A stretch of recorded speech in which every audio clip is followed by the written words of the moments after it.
Aujourd'hui, dans l'armée congolaise, qu'on appelle les FARDC, les Forces armées de la République démocratique du Congo, il y a 300 officiers Tutsis. Je n'ai rien à voir, je n'ai pas de problème. Moi, j'ai grandi avec les Rwandais. J'ai joué avec eux, j'ai joué au tennis avec eux, j'ai été dans des clubs d'amis avec eux. Et on est des frères et sœurs. J'ai dirigé à un moment donné la société mobile et je m'occupais des mobiles Rwanda-Burundi. Je connais bien les Burundis. Mais qu'est-ce qui se passe dans la force publique? C'est comme ça qu'on appelait l'armée congolaise avant l'indépendance. Il n'y avait pas un seul Tutsi. Dans l'ANC, l'armée nationale congolaise, après l'indépendance, il n'y avait pas un seul Tutsi. Dans les forces armées zaïroises, FAZ, il n'y en avait pas. Aujourd'hui, comment avoir 300 officiers, plus de 100 généraux, y compris les généraux qu'on vient de montrer ici? Qu'est-ce qui se passe réellement? Et là, vous constatez qu'il y a un chaos. Révision de la Constitution au bras de fer avec l'opposition, dialogue politique toujours en suspens. En RDC, les tensions politiques s'ajoutent à une guerre qui se poursuit dans l'Est. Quelle issue pour le pays? Nous en parlons avec Martin Fayoulou. Bonsoir. Bonsoir. Président du parti politique SID, vous faites partie de la coalition d'opposition C64 contre le changement de la Constitution et le troisième mandat du président Félix Tshisekedi. Alors voilà 3 mois, des mois même, que vous réclamez un dialogue national. Le président Tshisekedi l'a accepté dans son principe, mais il tarde à le convoquer. Est-ce encore lui qui contrôle le calendrier politique? Écoutez, c'est lui qui est aux commandes aujourd'hui. On sait comment il est arrivé là. Il a usurpé le pouvoir du peuple. Et donc nous attendons. Il a promis Alors ça, c'est vous qui le dites. Vous continuez à le dire, à maintenir... Oui, je continue à le dire que M. Tshisekedi a été proclamé par la Cour constitutionnelle, mais pas par le peuple congolais. Il n'a pas gagné une élection au Congo, ça se sait. Donc nous disons que nous attendons la convocation ou l'organisation de ces dialogues nationaux inclusifs. Alors il y a aussi le report des manifestations du C64, le 15 août dernier, énième report. Votre coalition d'opposition n'est-elle pas en train de perdre justement ce rapport de force avec le président? Les reports étaient motivés, ça a été pour la première fois demandé par le président Évariste Ndayishimiye, le président en exercice de l'Union africaine. Il nous a dit que M. Tshisekedi était prêt pour aller avec les autres Congolais au dialogue et que nous devons, si possible, reporter notre manifestation pour donner la chance à ce dialogue. Ce que nous avons fait. Et après, le 17 juillet dernier, M. Tshisekedi s'est réuni avec nos pères spirituels, la Senko et l'ECC, les cardinaux Ambongo et le président Bokundoa. Il leur a dit qu'il était prêt pour là, maintenant, organiser un dialogue national inclusif selon la Constitution, dans le respect strict de la Constitution. Donc le cardinal Ambongo vous soutient aujourd'hui dans votre démarche de mobilisation? Les cardinaux Ambongo n'a pas à soutenir. Les cardinaux Ambongo accompagnent le peuple congolais. L'Église du Christ au Congo et la Conférence épiscopale nationale du Congo accompagnent le Congo, que ce soit n'importe qui soit président et qui ne va pas dans la direction du bien-être des Congolais. Et ces églises seront derrière le peuple et contre ses leaders. Mais la dernière suspension a eu lieu après la demande du cardinal Ambongo. Bien sûr, parce que le cardinal Ambongo nous a dit qu'il a vu Tshisekedi le 17 et ils se sont entendus que les go pour le dialogue étaient lancés et Tshisekedi, dans le compte X de la présidence, a dit qu'il était prêt à organiser un dialogue national inclusif conformément à la Constitution congolaise ou plus précisément dans le respect strict de la Constitution congolaise. Donc, pour ça, les cardinaux Ambongo et les révérends pasteurs Bokundoa, président de l'ECC, nous ont dit, écoutez, il y avait plus d'avantages à tirer dans les dialogues que dans votre marche.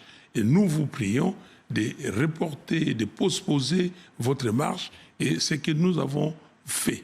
Justement, vous appelez désormais à manifester le 15 septembre devant le Parlement. Qu'est-ce qui vous garantit que cette fois, vous pourrez aller jusqu'au bout de la démarche? Mais nous avons toujours été jusqu'au bout.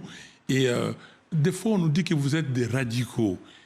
Mais quand on est flexible pour chercher la solution, nous ne sommes pas des va-t-en-guerre. Nous voulons la paix, nous voulons la sécurité, nous voulons la stabilité de ces pays. Donc, cette fois-ci, nous disons, si M. Félix Tshisekedi continue à chercher son changement de constitution, il va nous voir. Cette fois-ci, nous disons que la fois passée, nous devrions aller au Parlement, au Palais de la Nation, pardon. Pourquoi? Pour demander à M. Tshisekedi de partir, de démissionner, parce qu'il avait violé la Constitution, parce qu'il avait saboté la Constitution. Maintenant que la Cour constitutionnelle a rétoqué sa loi et par honte, il a renvoyé cette loi au Parlement, nous irons au Parlement le 15 septembre. Quoi qu'il arrive. Quoi qu'il arrive, c'est-à-dire que nous allons juger s'il n'y a absolument rien. Nous irons. S'il y a quelque chose, la C64 se réunira pour dire ce qu'il faut faire. Mais pour l'instant, c'est le dialogue ou la marche. Alors, il y a encore un an, face à l'avancée de l'AFC M23, vous appeliez Félix Tshisekedi à une discussion patriotique pour éviter la balkanisation du pays. Aujourd'hui, vous voulez également Kabila et Corneille Nangaa à la table. Qu'est-ce qui a changé depuis? Mais ce qui a changé, c'est que Kabila et Nangaa détiennent des pans entiers de la République. L'AFC M23 contrôle 2 capitales importantes de la République, Goma et Bukavu. Donc, aussi l'AFC et l'M23 sont en discussion avec M. Tshisekedi et son gouvernement à Doha. Pourquoi vous discutez ensemble, vous belligérants à Doha, sans la société civile congolaise, sans l'opposition congolaise? Vous avez mis en place 8 protocoles et vous voulez signer ces protocoles sans les autres. Donc nous disons, amenez vos protocoles, amenez vos éléments de discussion sur la table avec l'opposition congolaise, avec la société civile congolaise, pour discuter ensemble dans un processus de vérité, justice, réconciliation et cohésion nationale. Et vous dites qu'il faut parler au M23 et même au Rwanda, mais dialoguer avec Kigali, accusé par Kinshasa de soutenir le M23. N'est-ce pas lui donner un rôle dans ce règlement de la crise qui contribue précisément à l'alimenter? Mais le M23, Kigali et autres, ils sont partie prenante dans la crise. Ils sont partie prenante dans la déstabilisation du Congo. Mais ils sont déjà en discussion avec le gouvernement congolais. Je crois qu'il ne faut pas se voiler la face. Il ne faut pas prendre les Congolais pour les dindons de la farce. Il faut discuter avec toute personne qui peut apporter, la solution dans cette crise congolaise. Vous déclarez d'ailleurs, dans le M23, il y a des Congolais. Est-ce que reconnaître que la guerre dans l'Est n'est pas seulement une agression extérieure, mais aussi une crise politique congolaise, du coup? Il y a des Congolais instrumentalisés. Nangaa, c'est un Congolais, mais il a été instrumentalisé. Dites-moi, quand est-ce que Nangaa a connu M. Kagame? Est-ce qu'ils étaient en affaires avant? Nangaa s'est retrouvé un jour, je ne sais pas, en difficulté avec M. Tshisekedi dans leur deal, et il est parti. Je crois qu'il s'est fait embaucher.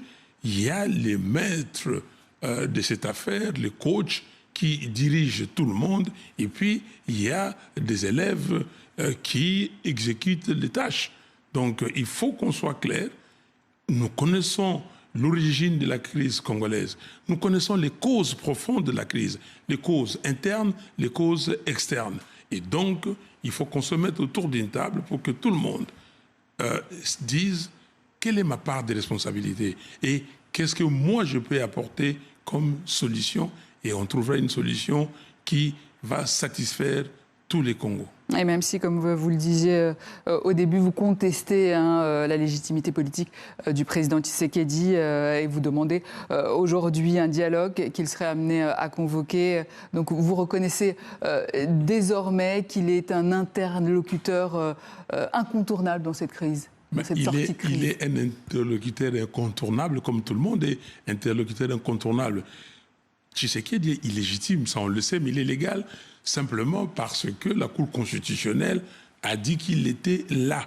il est là, mais il sait qu'il n'est pas légitime. Vous voyez, quand vous lisez notre Constitution, on va vous dire, depuis 1960, nous connaissons des crises récurrentes et des crises dues essentiellement au manque de légitimité des institutions et de leurs dirigeants. Tshisekedi est illégitime, c'est pour cela qu'il n'arrive pas à avancer. S'il était légitime, tout le peuple serait derrière lui. Donc aujourd'hui, nous disons, allons au dialogue, pacifions le pays, assurons l'intégrité territoriale de notre pays et organisons les élections. Pourquoi? Parce que en 2028, élection ou pas, qu'il le veuille ou pas, Tshisekedi doit partir. Martin Fayulu, merci. Président du parti politique SID, vous faites partie de la coalition d'opposition C64. Merci beaucoup.